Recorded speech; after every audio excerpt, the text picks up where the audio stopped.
On this episode, we are talking about the summer season. Do you bowl league? Do you practice? Are you doing more tournaments? Or are you just not bowling at all, recuperating from the winter season? All that and more on Let's Talk Bowling.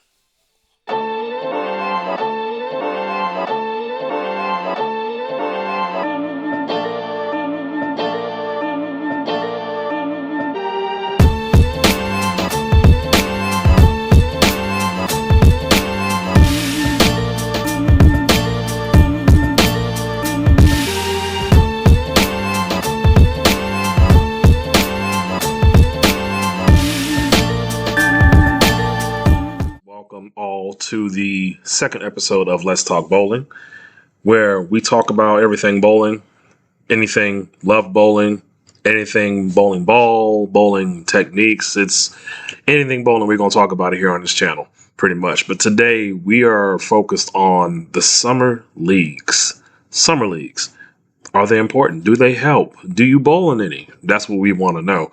And we are waiting for our and one of our admins to join us so we can have three perspectives on this type of thing. On this show, we try to have multiple perspectives on what's going on with our bowling world instead of it just being the same two people all the time. Sometimes it's a little better to have a third or somebody who might make it a little different.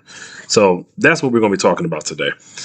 And yeah, summer leagues. Someone wrote it down in your chat. I'm watching your chat too. Summer leagues. Yes, we are talking about summer leagues. So, with that being said, welcome to Let's Talk Bowling. Let's get going. Well, I guess we'll get an introduction on Derek whenever he decides to join us. Yep. So, So, what's your thoughts? Book I've got here. One of the first topics is whether or not taking the summer off, recover and rejuvenate, is something a lot of people do in our challenge. I think we could have had a lot more, but a lot of people work with it.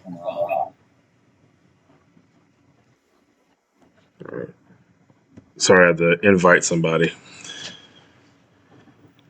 All right, and you're right. A lot of people do. A lot of people do take off because the fall season is long. It's depending on the league. Some leagues, most leagues are like what 32, 34. I've bowled in the league that literally went 48 weeks. Pretty much a whole year, and then you're off for a month and you're right back at it literally before the new season even starts. But it was a big money league though. It was point money and all that. There he is. There he is. Welcome.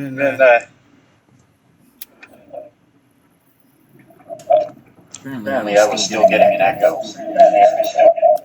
It might be from Derek. So how you doing, D?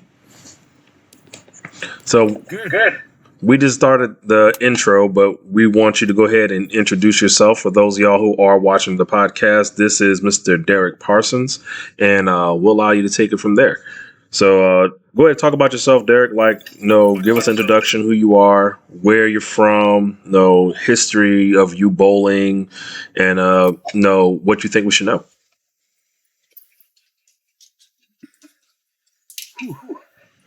Is that better, Marco? Yes, that is excellent. Sorry, I was delay. Had to get service, and I was doing some stuff in storage unit.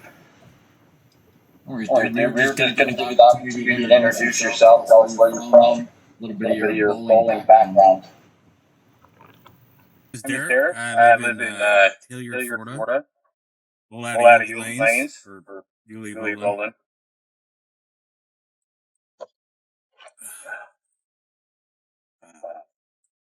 To my To my credentials, credentials, I I have 32 32 threes, threes, 5 5 800s, 800s, with a with high a of high of 859. 859. That's awesome. That's awesome. Now, what got you started with bowling? When did you start? Uh, I was I was 4. 4. 4. The only thing you really could do on growing up on military. That is facts. That is facts. I'm a military brat myself, and it is definitely, especially when you're overseas, there's not much else you can do. So bowling was huge overseas for everybody because there wasn't much else you can do. But did you ever struggle with having throwing the ball when you was 4, or were you just like naturally like just had it? Like have you won any tournaments in your youth while you was bowling youth leagues? How did that look? When I was 4, I couldn't tell you. We didn't have bumpers back then. It was keep it on the lane or get gutter. That's what it was. I remember. Mm-hmm. But growing up here in the Jacksonville area bowling, many years from Cecil Field to Ramona, Cassett, pretty much all over the Jacksonville area.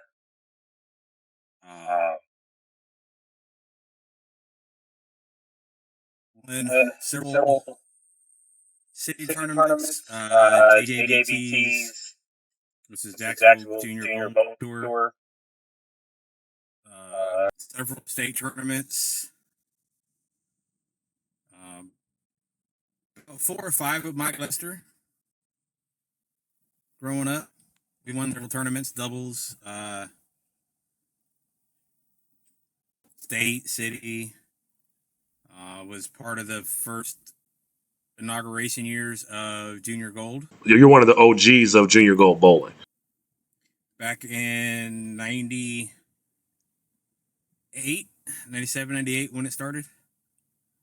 Back when you had to bowl a Friday night league and had to average 175 or higher, and it had to be 14 years of age at minimum, or 15 years of age at minimum to bowl it. It's not like it is now. I mean, it was a little more challenging because you didn't have that many spots. You either got it through the Going for Gold League, or depending on the tournament, would offer a gold spot, like state would do it. JJBT Tournament Champions, a couple other tournaments around the state would offer. Now, interesting you said JBT. So there was a JBT down here in the South at one point. JJBT. Oh, JJBT. Okay. Because I've heard of JBT, which is out there in the Southern California area. So I was wondering, I was like, well, is Junior Bowlers Tour? I wonder if they ever traveled this far east and south. And most of their tournaments that I seen back in the early 2000s was just in the local Southern California, Arizona, Vegas area.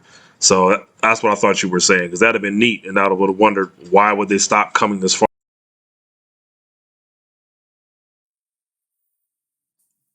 If that was the case, I couldn't answer that one.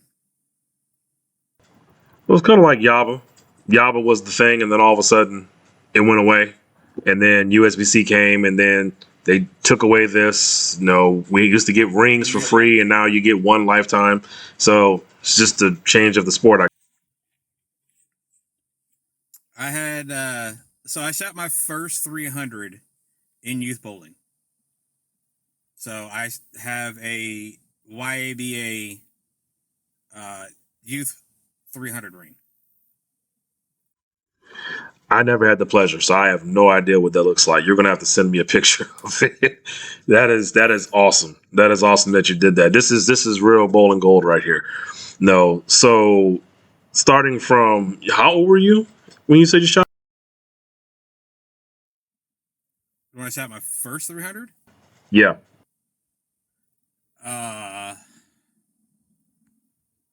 It's 19. So you were 7 years over the youngest, but that was back then. So you probably were one of the youngest back then to actually shoot 300. No? No. Nope. Who beat you to it? At the time was I think it was 15. I can't remember the kid's name, but now that's got beat several times. I think right now, if I'm not mistaken, Alex Evans, who bowls in collegiate right now, he was 11 when he shot his first 300. Two-hander. His dad had a shot. Grew up in a bowling alley. They get younger and younger, but this equipment does make the game a little easier too, versus when we were younger. But tell us what platforms are you on? Like, are you just on TikTok? Are you on YouTube, Facebook? Where you're at? I'm on TikTok, Facebook. I have 2 Instagrams account. One is for my group, and the other one's more for personal stuff that I post hardly ever on. I have YouTube, but I don't ever go on it. I've yet to figure out how to do that. I just have it, just so I could watch it. I do the same thing. I've only made use of my YouTube page recently since I met you guys. Otherwise, I just would watch bowling all day. We were going to continue on to the talking about summer leagues, and we'll go ahead and get your thoughts while we're waiting for him on what is your take on summer leagues. How do you feel about them? Do you feel like they're necessary? Do you take a break from bowling during the summer? What do you do once we get to the summer season and everybody pretty much takes off? What do you do as a bowler? Sometimes I take it off. It just depends. Here recently, I've been bowling again, a little bit more. So I've been doing the summer leagues more for bowling left-handed. Plus, here and there, maybe a league during the winter time, so I'll bowl left-handed and right-handed. It does get, I guess, confusing and awkward, especially when you bowl back-to-back nights, left-handed, right-handed. You have to remember what steps you take and your timing and accuracy, and it's all kind of fun. Well, I do remember you are avid. You're really good at bowling left-handed. Like, how do you manage that? Do you ever get confused with your adjustments from bowling right to left-handed and left to right-handed? Like, you ever just had a brain fart where it's like you made a move that you would know to make left-handed, and then like, oh shoot, I'm bowling right-handed today. That no. Oddly enough, I was at a tournament and forgot how many steps I took. Basically, I forgot my approach from bowling right to left, and I got up there in the middle of the tournament and honestly forgot how to bowl because I didn't remember which way I was throwing a ball. Do you have any questions for Derek? We already started on the summer league thing, but is there anything that you wanted to ask him? No, I don't know if we got into what he considered his true average was. That was one of the things I wanted to hear him talk about, just briefly. House versus sport. Right now, it's more house than it is sport. I have not bowled on too many sport tournaments or patterns in the past 4 years. Mainly because of the fact of injuries to the right arm and the lack of confidence left-handed to bowl sport patterns. I tried it once, bowled a cheetah left-handed and was not very successful. So I think I was 300 and something under, maybe 4. It wasn't good. Makes sense. And I really don't have the confidence left-handed to do too many sports patterns. And like you guys were talking about earlier, you won't know until you go out there and try it. So now that I'm pretty much going to be retiring from my right hand and concentrate more left-handed. We'll see. Maybe in the fall, hit a tournament or two. But I think that's still up in the air. I do think lefties have a particular advantage on sport when it comes to play, but they're cursed because there's so few. So it's a curse and a gift. When they find it, they're hard to beat left-handed. Most places left-handed, they find it, it's pretty much hard. It's over. But when it's bad, it's like you don't see them because they don't have the extra people bowling on that side to help create more friction. So it's interesting that you want to switch over. But then again, like you said, you've had injuries, things that you got to consider. No, we're up there in age, so it's like you got to look at these things. I have a friend named Darwin. He's in our group and stream. He was a really good right-hander, and he had to get his right shoulder fixed, and we can't bowl right-handed no more. So he had to switch to left-handed. It's just something that we have to deal with, and it sucks. It really does. But no, it is what it is. But you're pretty good left-handed. You're pretty good left-handed, and we see Geek. He just had surgery on his right shoulder, and he's slingless right now. No, we'll see how long. No, you're going to last another maybe 5 or 6 years. We get the bowl together, and then you got to switch over to left-handed. I don't know. I feel the same way. I might have to get surgery on my shoulder, so it's all good. But no, as far as like that's pretty cool. No, that you not many people can admit that. Hey, I don't like sport. I'm not too confident on it. But then at the same time, you still go out there and try it. So it's like most people, when they hear sport, it's like they're ghosts. They're nowhere. Well, I think a lot has to do with when it comes to sport, the stereotype of it. It's hard, it's challenging. You're gonna struggle. You're gonna this. You're gonna. But allude to what you guys were saying last week. You don't know until you try it. I personally, I don't mind sports patterns. I don't mind sports leagues. I think it's great for the sport of bowling because it gives you that challenge. It makes you be more accurate and consistent because you have to visualize your shots and you have to stay in front of the breakdown. Especially when I did it right-handed, it was you had to keep your targets in front and you had to keep your breakdown. You had to watch it, especially when you do big tournaments. And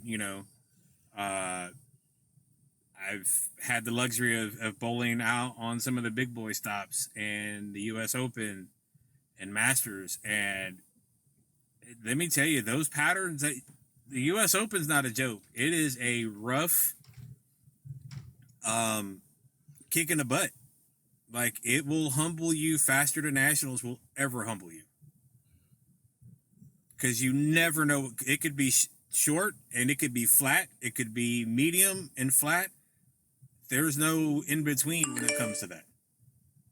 Yeah. Yeah. There's some patterns that definitely give me grief. Well, that's a good take on that. Well, Geek, what do you think about? What is your take on summer leagues? How do you feel about them? I asked Derek. He still bowls them or whatever, and he still enjoys the competition, whatever. But what do you do? It's like I said, we have different point of views. So, unfortunately, this summer you couldn't bowl. But if you could, what would you be doing? I mean, I am actually bowling left-handed because I can't seem to get away from the sport. It's in my blood, and it would be pretty tough to keep me out. So even though I can't use my right hand, I'm still bowling left-handed, learning something brand new. And honestly, it's been humbling and it's been an eye-opener. And yeah, I personally like bowling summer leagues, whether it be right-handed or left-handed, for a number of reasons. But yeah, I can't bowl right-handed this summer, but I'm still going to learn some lefty. I just had some comments in here I'm a juniors coach. Some of my juniors jumped in here and said I did pretty good this last Tuesday. We'll see how it goes. But I like bowling in the summer for multiple reasons, even with my right hand, just to work on things. I don't generally focus on my average. I don't generally worry about the scoring. If there's something I feel like I need, I know we can practice for those things, but I like practice also in the summer in those pressure situations instead of just out by myself. When I go practice, it's more of a specific. Summer league is more practice in league situation for me. That's awesome. That's awesome. Well, I guess it's my take on it. Well, like you, I can't get away from it. If I could, I would bowl all year, sleet, snow, rain. It's an inside sport. I'm at the bowling alley. No, when I was younger, I was bowling at least 4 to 5 leagues a week. So now I'm down to one. I don't really practice like I used to. Really want to get back into it. No, but summer leagues is definitely for me is a time to try some new things out. It's a time for practice and being in the South. I'm not in Florida anymore. I used to live in Florida, but being in the South, being in New Orleans, being in Mississippi, this is the only time that we get that sports shot league. Most of the time during the winter, we don't get that.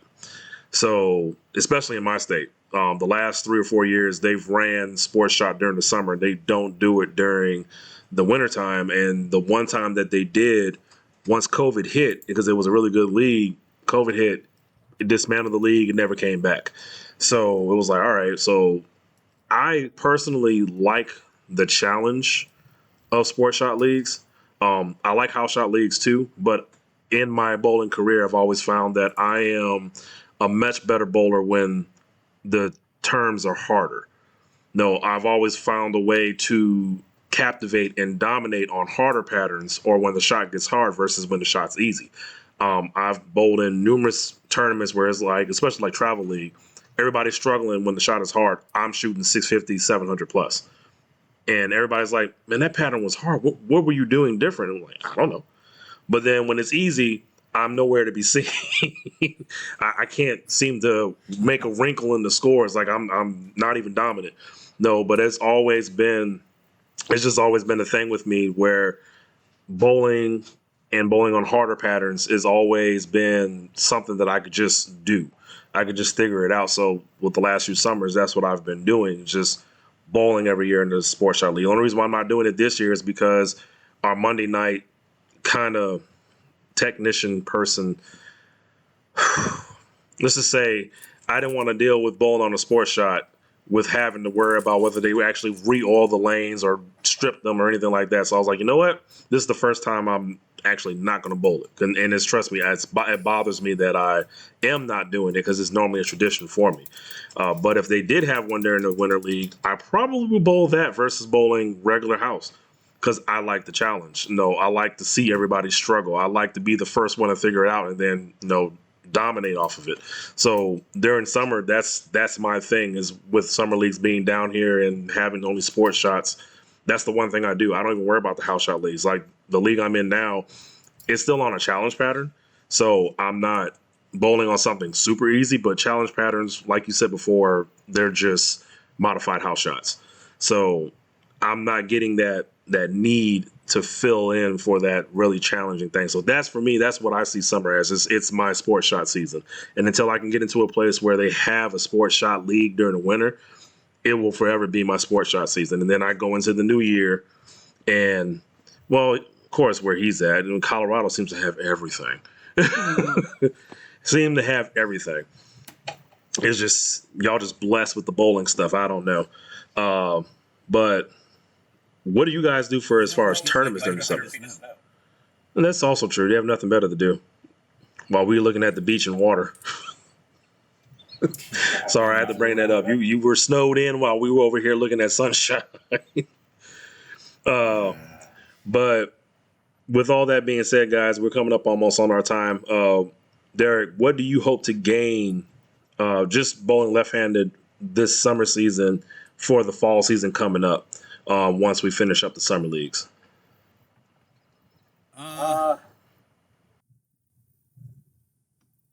Really get my timing down a little bit better. I think I might have figured it out last week because I actually had a decent set. I do have one tournament I have to bowl right-handed in the fall because I'm not going to have the games in left-handed. So I will be bowling right-handed once in the winter. But that's still debatable. Like, it's still in the air as far as if I fully retire right-handed and do left-handed or whichever. I don't know yet.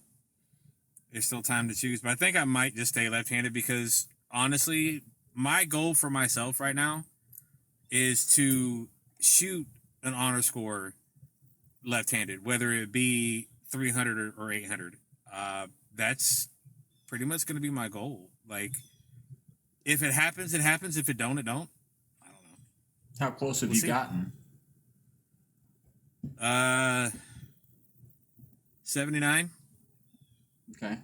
I was going to say, I know you've been bowling left-handed a bit longer than me, and through this summer, my goal was 150 left-handed, which is a long ways from honor scores, but I'm with you on the timing thing. Like, this summer, being that I'm left-handed, you and I talked last night while I was struggling, figuring out those timing things, and just, like, the things that I take for granted right-handed are so much more wow factor. I'm screwing this up left-handed.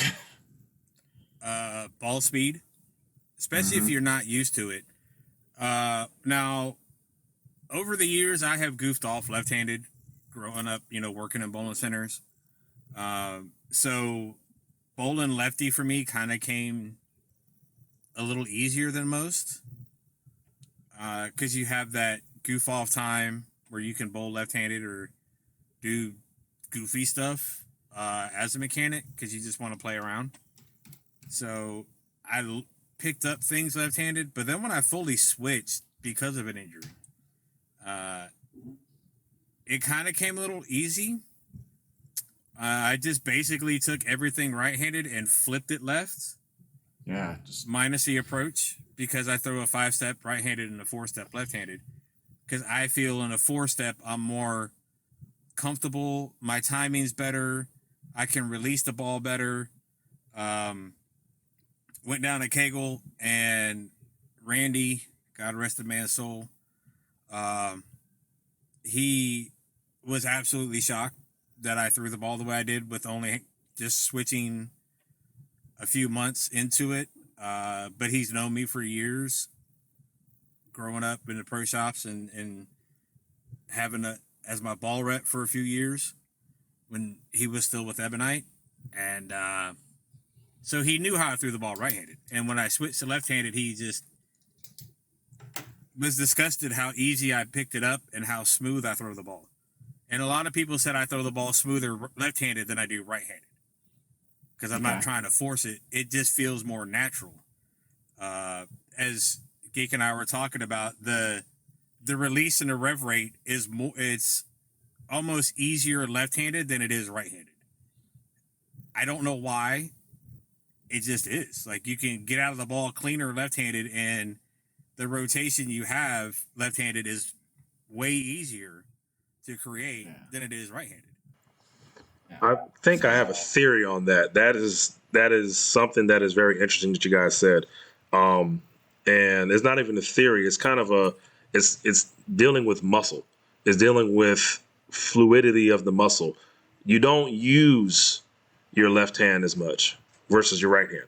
No, the smaller muscles in your hands and everything, they're developed a lot more in your right than there's your left.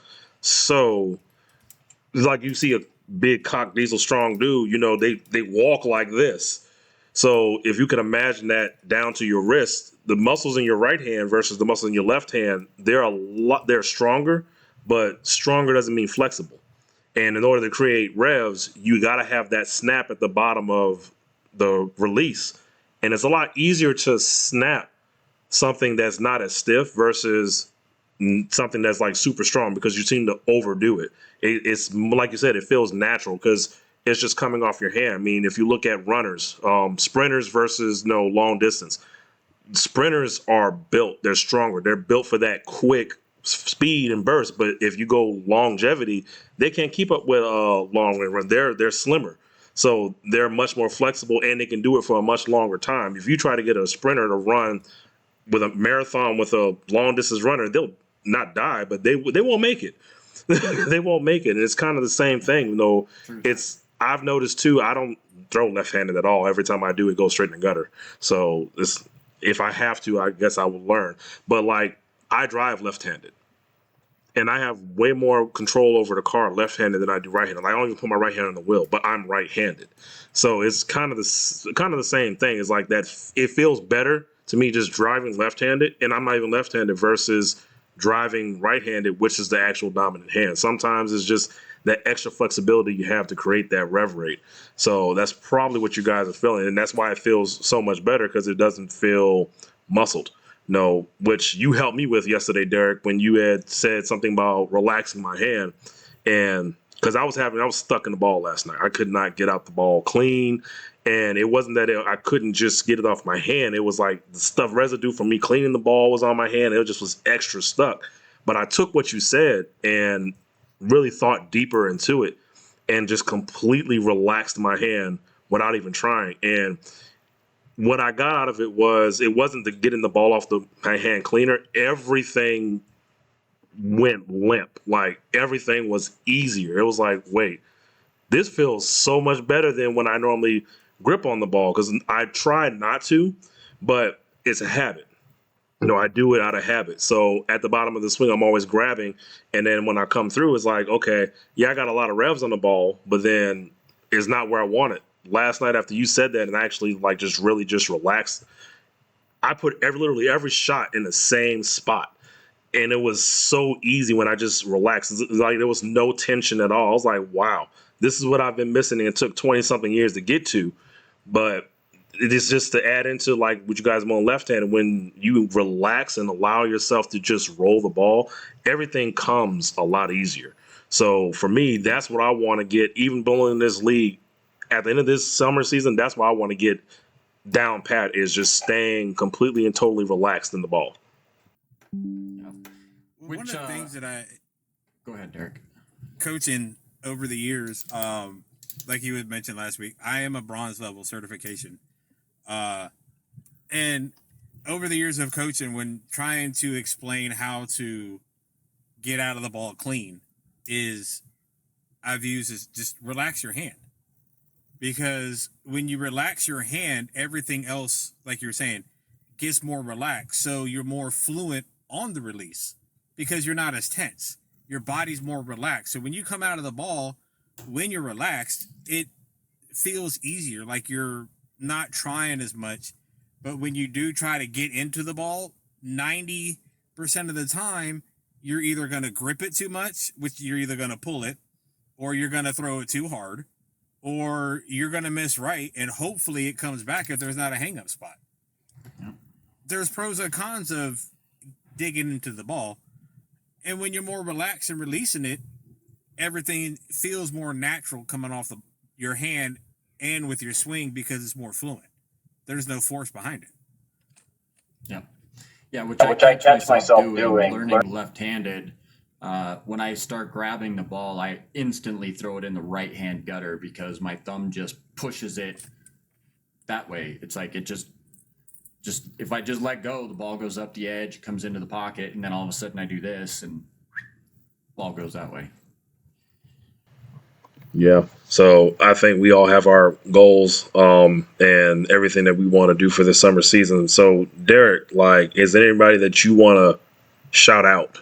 No, that's out there in the audience, or that will possibly see this video once I post it on YouTube. Anybody you want to shout out? Anybody you want to give credit to? Anybody like a coach or somebody that's mentored you? Anything like that?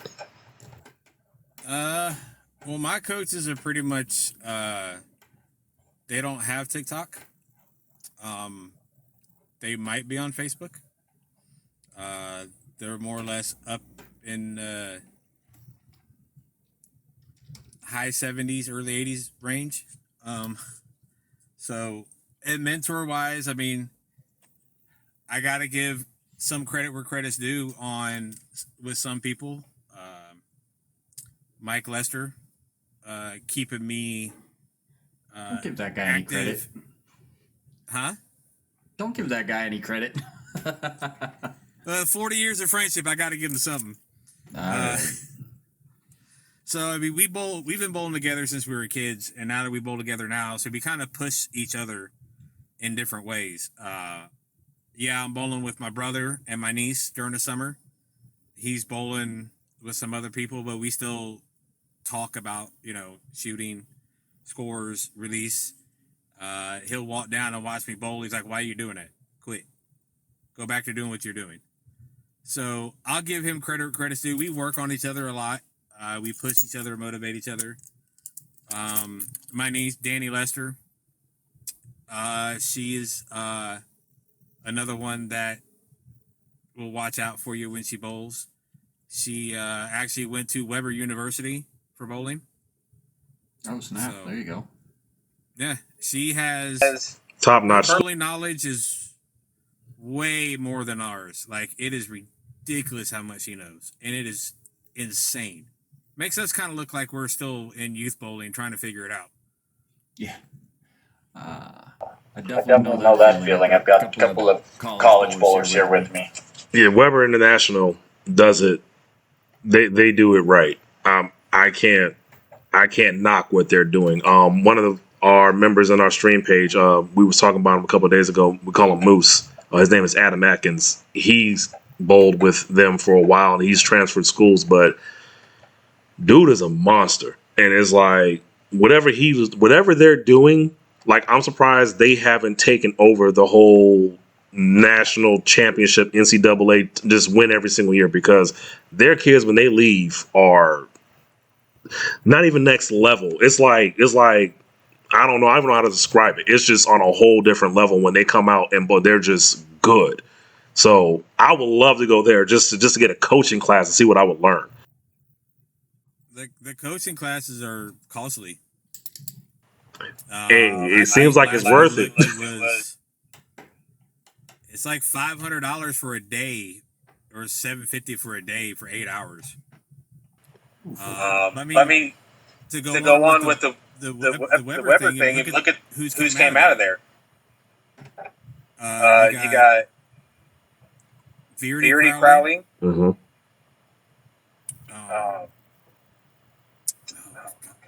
Zakas. I can't pronounce the other two names. But there's 4 women on the tour right now on the women's tour that came out of Weber. Yeah. And one of the guys that won the junior gold and won the championship with Weber, Gary Faulkner Jr., I bowled against him in juniors. He came out of there, and dude is a beast. I mean, like I said, I peep the game, and their coaches have game. Like, they don't win every single year, but their kids can bowl.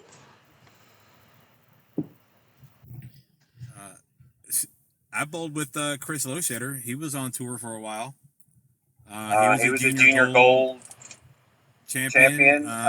Sure was. Yeah, I remember. He sure was. I bowled in junior gold with the likes of Shannon Pulowski, who's on the women's top. At the time with Stephanie Johnson, she's from Miami. I used to bowl with her in youth tournaments. Lots of echoes, White. Oh, that's me. She was a hell of a bowler. And who else was there? Rhino Page. I came across him a few times in youth. Yeah, there's so many back in the day that I can't remember half of them. Yeah. I know I bowled with Emily Eckhoff here. She bowled with Verity Crawley same time, and the amount of knowledge that she has versus what I know, even if I can beat her just because I'm a little bit more powerful, I have a little bit more hand, when it comes to just shaping the ball and especially on sport, she's just so good. Yeah, she is. The videos you send me of her bowling are like, she is for real. She got it. She's got real skill, and it's like she doesn't even throw the ball hard. It's just like it's effortless. Mm-hmm.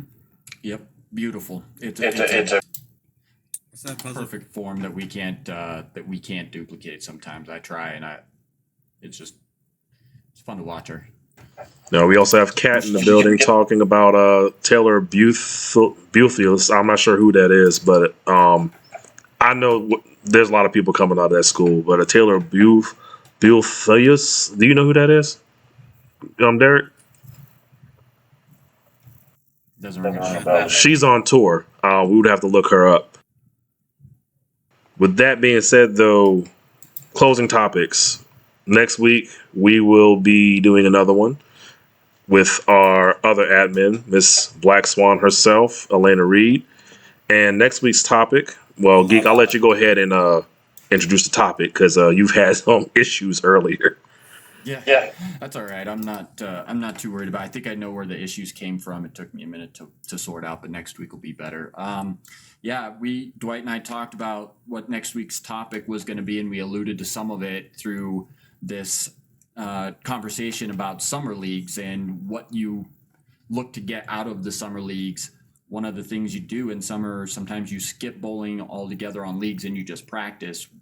Next week, we're going to talk about practice routines, the things you work on, how to work on them, and how to make your practices more beneficial if that's all you're doing in the summer or even any practice.